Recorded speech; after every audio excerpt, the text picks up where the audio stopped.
Hello, everybody, and thanks for joining us in Avarta's next in the series, Conversations with Resilient Leaders. We started this series of conversations to get insights and ideas from leaders who can share their experiences of dealing with difficult business situations in business, in their professional and or personal lives, and who, in spite of all the difficulties, manage to become successful and happy. As Elaine de Botton, a writer and television producer, once said, a good half of the art of living is resilience. That's why this topic is very important for us here. Today, our guest is Nilüfer Aktaş. With her 20+ years experience in finance sector, both locally and globally, and I'm sure we are going to have a very fascinating conversation with her. Nilüfer's interests lie very much in future readiness, but with a focus on cultural and leadership aspects. What makes her a very interesting person to talk to is that she has resilient state of mind and never gives up. And I would also be very interesting to listen and to know about her entrepreneurial approach in managing organizations. The host of our today conversation is Aysun Barin, Avarta's partner in Istanbul, Turkey. Aysun strongly believes in developing talent and helping leaders to gain competitive edge through HR strategies and practices. Aysun is also one of the leaders of our R4G, Resilience for Growth program. So please meet Aysun and Nilüfer. Thank you, Elena. Welcome, Nilüfer. Thanks for joining. Nilüfer is an esteemed colleague of mine from Istanbul, whom I had the chance to meet along with her studies on future readiness for organizations. Her core focus is on wealth management and investment banking. However, the last 5 years in her career, Nilüfer has been spending a lot of time on innovation strategy, partnership building, fostering change in organizational cultures, and corporate venturing models for business transformation. Nilüfer, we have been lately talking with you about your deep research and thinking on digital dexterity and future readiness for corporations. What do you see as the main constraint, limitation during this journey? And what are your learnings that you can share with us? Yes, thank you. Thank you, Elena and Aysun, also for this nice introduction for me. And thank you for inviting me to this Avarta special conversation series. I hope my story will be revealing to the audience regarding especially our experiences during this COVID-19 crisis. So as a head start before the crisis hit, I was assigned for a project called Digital Dexterity. And once I dived into the project, I realized that it is pretty much the same thing with the concept of the future readiness. So in the beginning, the task was to find a tool to measure the digital readiness of our workforce and understand if our culture is aligned with the analytical and the digital ambitions of the bank. In other words, check whether we are still assessing the right soft skills when we're trying to understand this concept. Along the way, however, we find ourselves revisiting our cultural DNA.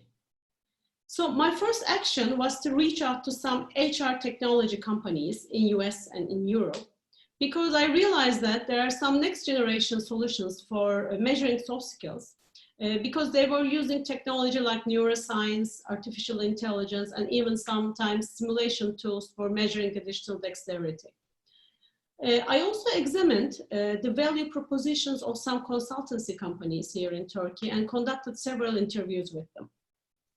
And after this intensive field research, my resolution was to build a new and a unique workforce program that not only incorporates soft skill measurement surveys, but also methods ranging from experimenting to new ways of working, But of course, that meant the alignment of all of our business lines and even re-evaluation of our existing corporate values. So alas, I have entered this remote working paradigm forced by COVID-19 with an unfinished project on my hand and lots of questions on my mind, whether I will be able to elevate this when we go back to our normal after COVID-19. Great, Nilüfer. So you're saying that cultural transformation is the name of the game when getting ourselves ready for the future organizations. What will be the impact of COVID-19 on the workplace principles, and what new patterns are evolving in the corporations? What are you observing? What are you noticing? Well, Aysun, there has been a tremendous content available on this subject, and I'm sure most of the things I'm about to share with you won't be an eye-opener to our audience. But especially after my intense readings around the concept of the future of workforce before COVID-19, coupled with this real-time test of a turbulent time, I came up with a 5-pillar approach to tackle with this. And first one is the obvious phenomena of this remote working paradigm. This is not an issue for companies which was already applying it due to the nature of their business or they have advanced cultures. But for so many, the transition was mandatory and it should be operated abruptly. Here, what I observed was that companies that invested in cybersecurity, which are confident about their systems, managed to execute the process relatively smoother than their peers. So I'm sure we will definitely see more on that post-COVID, and I believe remote working will continue to be seen as a strong feature for companies. The real challenge, though, for companies who have experienced this rather recently is to understand that remote working does not necessarily mean mimicking the exact routine of our employees' workaday cycles. It's rather a state of mind. So when you allow your employees to work outside your territories, you also need to find a way to trust them. And you should convey this in your management styles. Second impact area is mobility. And this is somewhat related with the first one, but in a quite different way. So we all know that pre-crisis, mobility is a desired aspect, especially for Generation X and Y. Most of the time they want to work in companies that offer this as a career path. But I believe post-COVID-19, there will be changes in the prioritization of this Generation X and Y regarding the mobility. It might lose its significance. So linked with the first two pillars comes the greatest challenge for all sectors. It is the digital culture.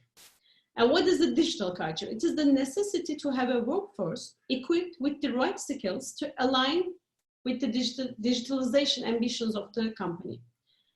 Having said that, we all know that having a digital mindset does not mean that we are going to evolve into an artificial intelligence expert or a coder eventually. Because this digital dexterity project, when I was working on that, I realized that if there is one feature, one skill that needs to be prioritized among others, is the skill which is called the growth mindset. So companies, I think, need to think harder on finding ways, innovative ways, to upskill and reskill their workforce.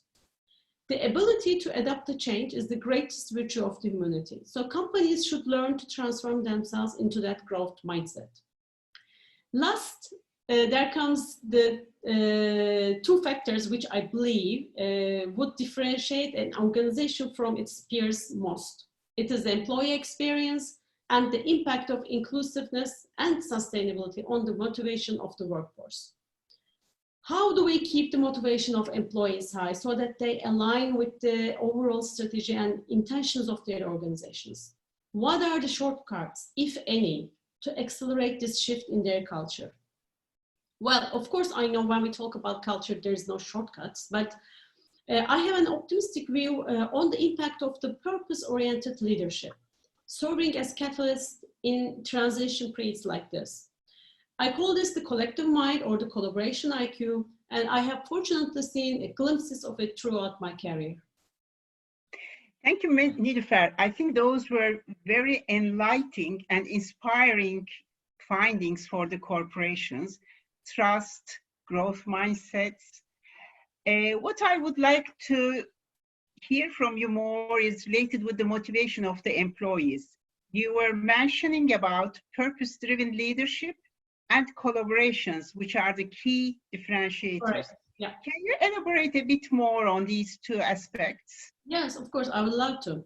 So for me, this needs to be handled as holistic as possible, with an underlying ambition of perfect alignment of business, purpose, and workforce.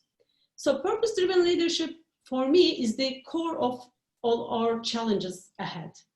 And we already see some good examples of companies who are being managed accordingly. You may call it, and some call it, new business logic or systems thinking, but one thing for certain, and I think the audience will agree on that, the role of the business in society is changing.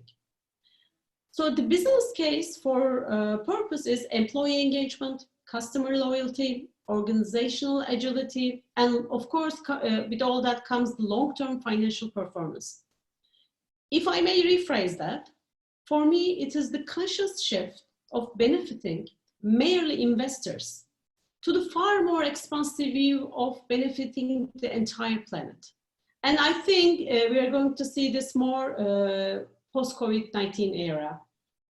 So purpose pays, we know, but it is not easy. So while an increasing number of organizations are finding new ways to align purpose with profits, there is no one-size-fits-all solution. I have been lucky enough to either initiate or being a part of some disruptive or unusual projects throughout my career, and this helped me a lot to observe the typical drawbacks of organizations when it comes to reinventing themselves, their business models, working cultures. And I'm sure those drawbacks, most of us can list easily when it comes to change management, resisting to change management especially. But my experience, especially for the last 5 years, I was exposed to this entrepreneurial ecosystem here in Turkey, convinced me about the importance of partnerships when it comes to collective impact and encouraging corporate entrepreneurship in organizations.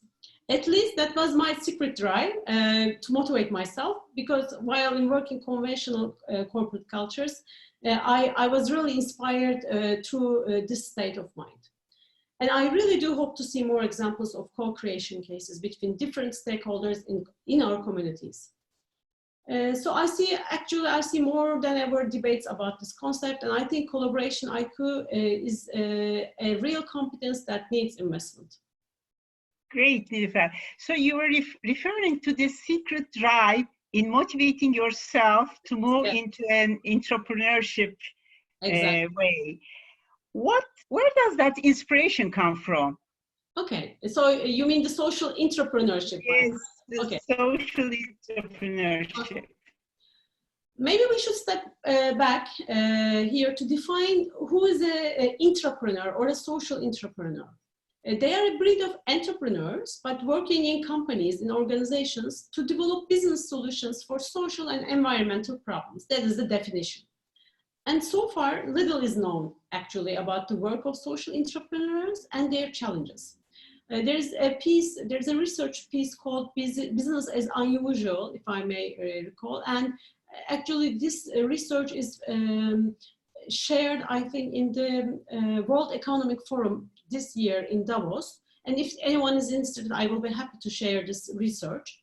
But it is widely accepted that an organization's success most of the time depends on exceptional employees with growth mindsets, or even outlier personalities who insist on doing things on their own terms when they believe that they have to do this certain project. So for me, it is those entrepreneurial projects that management should be aware of and should support when it comes to reinventing process, especially. Because those projects convey unconventional ways of acting, trials of pushing ourselves out of our comfort zones to try something new. And it doesn't have to be the best practice, by the way. it can be the next practice. Doesn't matter. We have to try and fail and try and fail. And I believe to try, organizations need to find not only those best practices, also the next practices.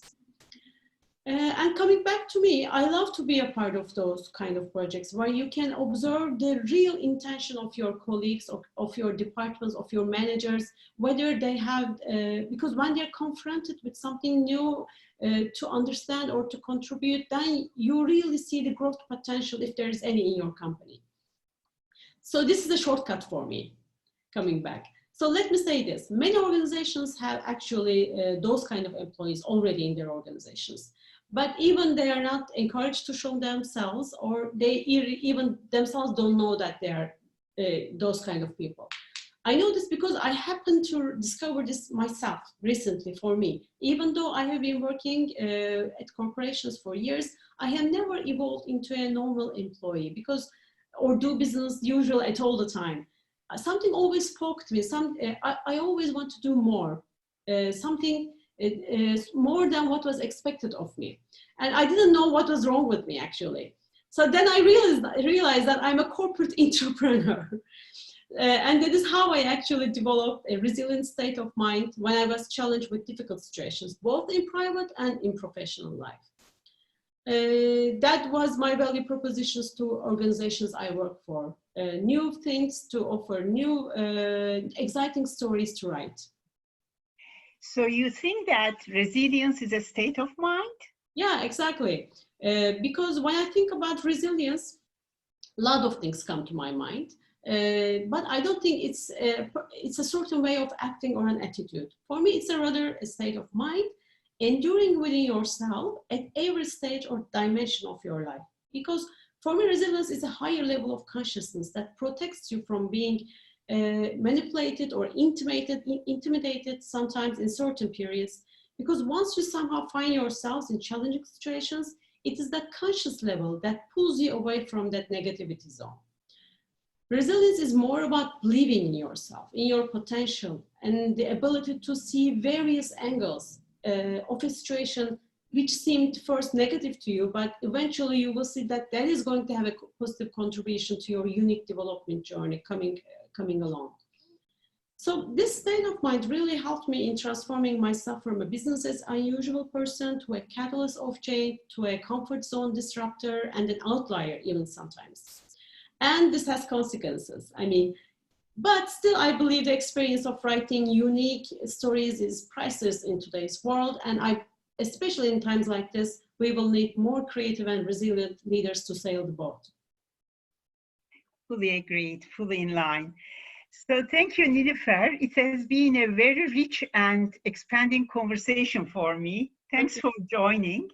Before closing, is there any last message you would like to convey?